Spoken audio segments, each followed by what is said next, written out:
Well, our next guest says there are two Connecticuts. The state is divided by the Connecticut River, and according to him, western and eastern Connecticut are drastically different.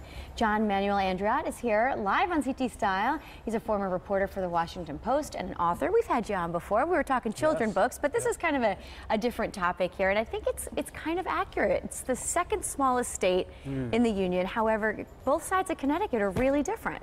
They're very different, and the dividing line really does seem to be the Connecticut River.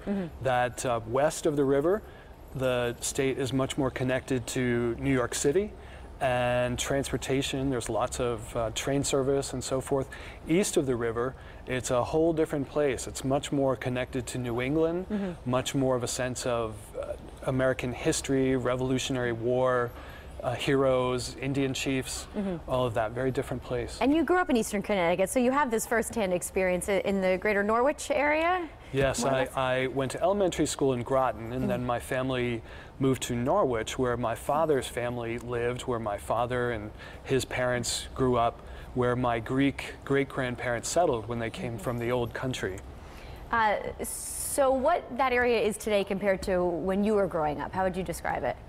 Well, I think when I was growing up, Electric Boat in Groton was really the biggest employer in the area, and many people for generations worked for EB, as it's known. Now there are more people working for Foxwoods or Mohegan Sun Casino, and it's a very different place. It's very economically distressed. But I moved back there from Washington because it's a beautiful place, and I love the place itself. It's home. Yeah. You bring up the casinos. Would you think that they hurt or helped the area? Well, I think they brought jobs to the area, but they also brought low-paying jobs, and many low-skilled people to take those jobs. They've also brought crime and drugs and car accidents and all the things that kind of go with casinos and alcohol consumption. Sure. So the full title of your book, say it for us. Tough Love. A Washington reporter finds resilience, ruin, and zombies in his other Connecticut hometown. So we kind of have to address that. The zombies, where does that play in? Well, the zombies refers to, the Walking Dead, the living dead. Yes. And Norwich seems to be filled with people who fit that description, but also there was a zombie movie filmed in downtown Norwich, and the place was selected because it was a perfect zombie apocalypse, unfortunately. Were they making fun of it in a way, or tough to tell? Well, it's tough to tell. The fact that it was a perfect zombie apocalypse is not a positive commentary about the state of affairs. So is it something that needs to be fixed, or do you think these two different opinions and ideas of the state are just the way it is? Well, I think it's the way it is, but there are also, as I point out in the book, reasons that eastern Connecticut is so cut off, really. Think about train service. There used to be a spider web of passenger rail in eastern Connecticut where people could get from town to town. There's none of that. The only train station in all 700 plus square miles of New London County is in New London. So transportation is a big huge issue, huge problem. Yeah, and where did the idea for the book come from? Because you've kind of touched upon the topic before.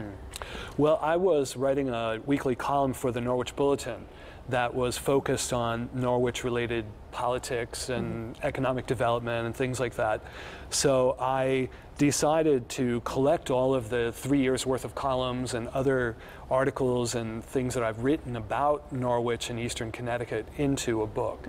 Yeah. And there we have it. There we have it. And it's available just about everywhere? Amazon, Barnes & Noble, all the usual online places. Sure. Yep. I want to switch gears just a little bit because the last time you were here, we were talking about your book, Wilhelmina Goes Wandering. It was about the cow in Milford. I mean, it's kind of a true story, more or less. Wilhelmina's kind of taken off for you. Wilhelmina has become really popular in Connecticut. I've been amazed by the response of little kids and old folks alike. I mean, they just love the story of the runaway cow. And just yesterday, we launched a Kickstarter campaign to take our favorite cow on a road trip, as we're calling it, and we're asking folks to kick in gas money, basically to mount a national publicity campaign. Got it. Because there's now new books in the series.